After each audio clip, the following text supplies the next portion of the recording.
Duty Black Ops 4 multiplayer beta. I have some thoughts about it. I had been playing it when it was out and available. I didn't get to play the PC one. I only got to play PlayStation 4, and there's a lot happening in the game which I feel like I would like to talk about. Special forces, you are clear to hide. Green block is black. Eyes off. Hostile. Who get him? Huge disclaimer, I do a lot of work with Activision and Loot.co.za in South Africa. If you want to pick up the game, make sure that you pick it up from Loot.co.za. You get one of these caps if you're one of the first 25 people that pre-ordered the game, as well as a 100 Rand gift voucher for your next purchase, which is really cool. And this is a real legit Black Ops 4 snapback. I'm not sure I look great in snapbacks, but I know a lot of you guys do. Regardless, this is going to be my own opinion, my thoughts about it. There's some pros, there's some cons.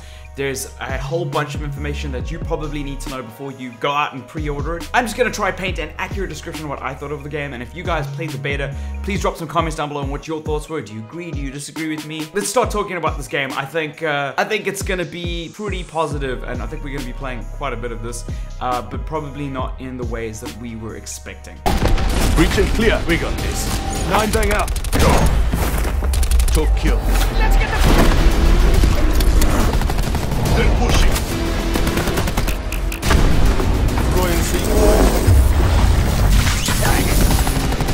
Strike team. There have been a couple of fundamental changes. This is a Call of Duty unlike any Call of Duty that we've ever played before. They have changed fundamental parts of what makes a Call of Duty game Call of Duty. Every single game that we've picked up in the series so far has staple implementations, whether it's boots on the ground or if you've got jetpacks. There's a lot of things that like keep the genre steady, keep the game steady, but they're changing it up. They want to really make an impact with this game, and I appreciate that. I like what they're doing and I like where they're going with it. There's a lot of refining that needs to happen.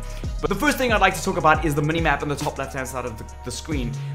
The map has never really changed in Call of Duties. In fact, it's pretty much the stock standard in most first-person shooters that are competitive online, where if you fire around, people can see you on the map at any given time. If you make a noise that is an earshot of a teammate, if you make a noise that's an earshot of a teammate, you can see where their location is on the map. This is cool and it's been very helpful, but you spend a lot of time staring at that map when you're playing a Call of Duty game. That helps you get full awareness and gives you prime opportunity to flank because you know where players are probably going to be and where they're coming from. Not anymore. What they've done is they've included a map with a fog of war. So if you are familiar with RTS games, you'll know that there's fog of war that prevents you from seeing where the enemy is, regardless of what kind of noises they're making. And they're going this route. So the game is changing how we see the minimap in a competitive shooter. I quite like it. It's kind of a spin, but it means that I'm looking down my sights rather. I can see on my minimap when an opponent is visible to one of my players, or they're in earshot of them and they're inside that fog of war, and then I can make a calculated decision as to where to go from there. And that means understanding where the actual lanes go and what avenues in those lanes that I can exploit. I like it. I think it's cool. It's going to take a lot of getting used to for pro Call of Duty players and people that are just really accustomed to the game, but it's cool. I like it. I'm very interested to see how many games are going to adopt this new fog of war in a first-person shooter after Call of Duty. I've got a feeling that if we get used to it and they tweak a couple of things about it, it's going to be quite stock standard across most first-person shooters. It means that we can focus less on our HUDs and completely engage in the game. Go up, right, control it.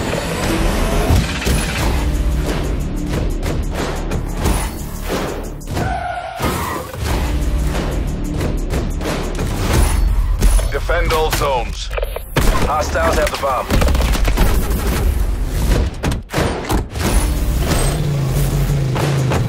Talking about the actual physical map, it's a Treyarch game. We're talking about 3 lanes. If you've ever played a Treyarch Call of Duty, you know what the drill is. It's 3 lanes, but I find that the maps are quite constrained, which I like. I like smaller maps in Call of Duties. I hate running around and not finding anybody for a period of time, or just traversing for a while, getting shot nearly immediately, and then having to respawn back after you've run a marathon. Don't like it. These 3 lanes have a lot of they're like main arteries, right? That like run to each other. Unlike a lot of other Call of Duties, there seem to be a stronger network of arterials that go through to these arteries. So these veins of other routes. So it's underwater, it's little passageways, and you can exploit those to get to other parts of the map. Which means getting to other parts of the map actually ends up being a lot quicker than it usually is, and that makes the game feel a lot faster. The game feels faster when getting to spots on the map, but it also feels a little bit slower. So for some people, they will like that. Some people will dislike that. It feels faster because you can get everywhere quicker. It feels slower because it takes a longer time to die. You got 150 health and a stim pack that like stims you with health, which is great, but you need to micromanage your health. No more red blurry thing that comes into the screen and then I don't know how much health I've got left.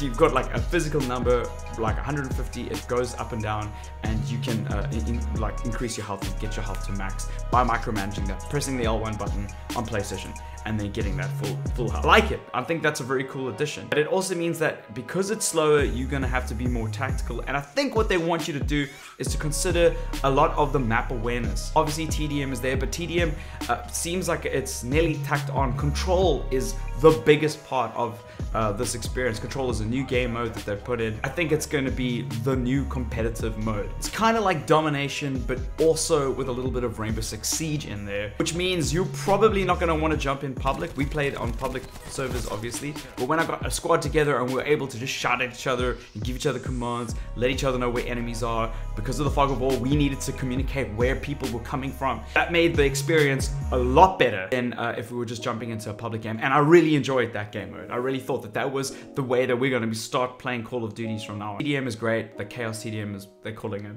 is a lot of fun, and it's staple stock standard. It seems like we've got all these abilities and specialists and tool sets that we would use for Control. It's geared for Control in a TDM mode. I don't think there's going to be a huge culture of people jumping into TDM instead of Control. I think we're going to be squatting up into teams. You and your friends are going to be playing together. There's going to be a lot of communication, and that is a very welcome change to Call of Duty. I think that they really needed to do. One of my favorite parts of any Call of Duty was Modern Warfare 2 Spec Ops. That being able to shot at your friend co-op is a great experience. I'm not 100% sure if it's going to be split screen co-op. I hope it is, because if you can do split screen co-op in Control, I'm there. That alone is worth buying the game for, as far as I'm concerned. But the emphasis on teamwork is a welcome change. Strike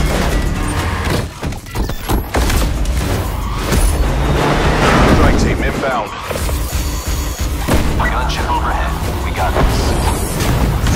Specialists are back from Black Ops 3, which I really like. They've added a couple of tweaks to them, and they do seem a little overpowered. Some of the abilities are like a dog, a pretty hectic Rottweiler or whatever that is, a Boodle or something that's just like completely dominates you. It's very unfair because there's no dog on earth that can do that to you, that I know of, that I can think of off the top of my head. There's a sonar gun that you can shoot, and it like pings the sonar so you can see more of where the opponents are on the map. There's the ability to do tactical insertions, so you can put a beacon down and everybody spawns from there. It's a little bit OP. They need to nerf that a bit, because you can kind of just respawn wherever you want, and if you're playing Control, it's kind of ridiculous how close and how opportunistic you can be when you've got a tactical insertion. And also you've got like a grappling hook, which is the closest thing to traditional like extreme traversing, like wall running that you can get in a Call of Duty. This is the closest you're gonna get. You basically grapple up to a certain point. It reminds me of Widowmaker's grappling hook a little bit. I wish everybody could do it. I'm in the small minority of players who really enjoyed Black Ops 3 and Advanced Warfare and Infinite Warfare, for that matter of fact. I like the wall running. I like the ability to get above your opponent. You died quick, but you could also evade very fast. But I know I'm in the minority in that camp. I'm willing to put that on the shelf, but I think that Black Ops 4 is a nice compromise. It's got a lot of things that I really enjoyed about those games, as well as elements of other games that I really like. Overwatch, Rainbow Six Siege, plunk them into a Call of Duty environment with boots on the ground experience, and I'm there. I'm having a good time. Everyone's looking for a boots on the ground experience is going to be pleased to be a part of this. There've been a couple of tweaks to the weapons. It's a beta. Nothing's been polished to the way that we probably expect when it gets released. So the SMGs are completely overpowered, super fun to use. The assault rifles are great. I think they could do with a little bit of a bump, and sniper rifles kind of seem unimportant now with the map design. Remember, I said the map design is quite small. There are a few funnels that you can shoot from. Generally, on some maps, it was on the far right, or remember we could snipe down our sights, and then in a lot of the other maps it was generally in the center of the map where you would be able to actually use your sniper rifle. But at the end of the day, I think it's smarter to slide in and get some firepower fast and furiously with an SMG up close to your opponent, or a shotgun. And speaking of shotguns, shotguns are no longer a primary weapon, they are a secondary weapon. Some people might like that change. To be honest, I don't really have an opinion on that, like whatever. I often just load a shotgun as a secondary unless I want to rank it up and perk it up. What I do is I min-max all my attachments to a singular weapon. I put all my like wild cards to get like one weapon OP. I know it's not the right way to play the game. Sometimes like when it's Saturday morning, I just want to mess around with TDM and do that to a weapon so that it's the highest rank that it can be. Hey, that's just me. That's just how I play the game. That kind of really sums it up. Again, it will be a blackout beta. If you guys have pre-ordered the game, you will have access to the blackout beta 10th of September, PlayStation 4 first.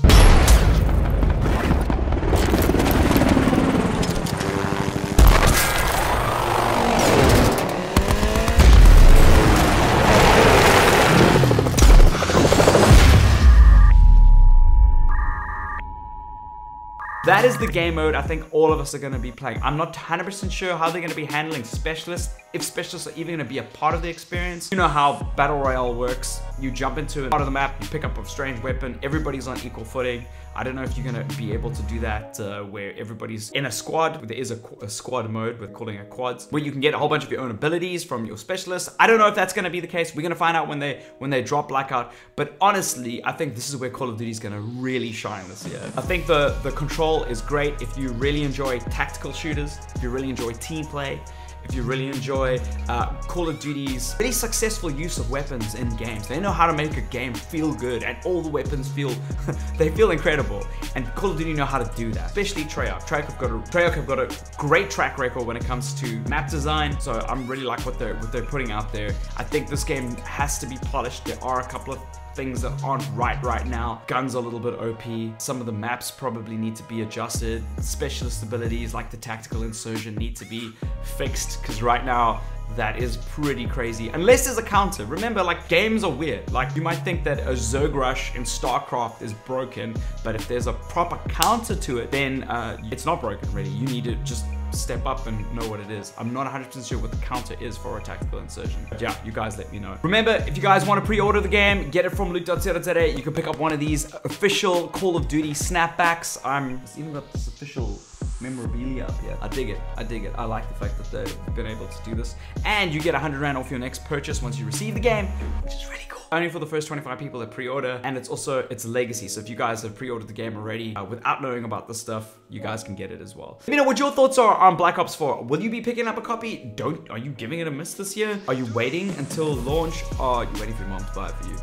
I know a lot of people are out there doing that. Let me know in the comments below, what were some of the things that you thought were great additions, and what were some of the things that you thought were negative additions? Let me know. I want to hear all about it, because this is it. This Call of Duty is my jam. Call of Duty has a special place in my heart. This was Saturday mornings for years. That's how I spent them playing Call of Duty, and I'm excited to continue doing that. I just don't know which platform to get it on, whether I'll be focusing on PS4 or PC. I'm probably gonna get it on both platforms, just because I want to create content for you guys with PS4. It's gonna get content early first. The PC could be amazing. I'm saying that now because it's now available on the Battle.net launcher, and it's just a shooter that, the way they've tweaked it, I think is going to benefit a lot from a mouse and keyboard. Alright guys, thank you so much. Make sure to follow me on Twitter. We stream every single day, Monday to Friday on Twitch, on twitch.tv/Hinds. Come join us over there and be a part of some of the games that we're going to be playing. We'll be playing a lot of Call of Duty. Come hang out. I'll see you guys in another video. High five, stranger.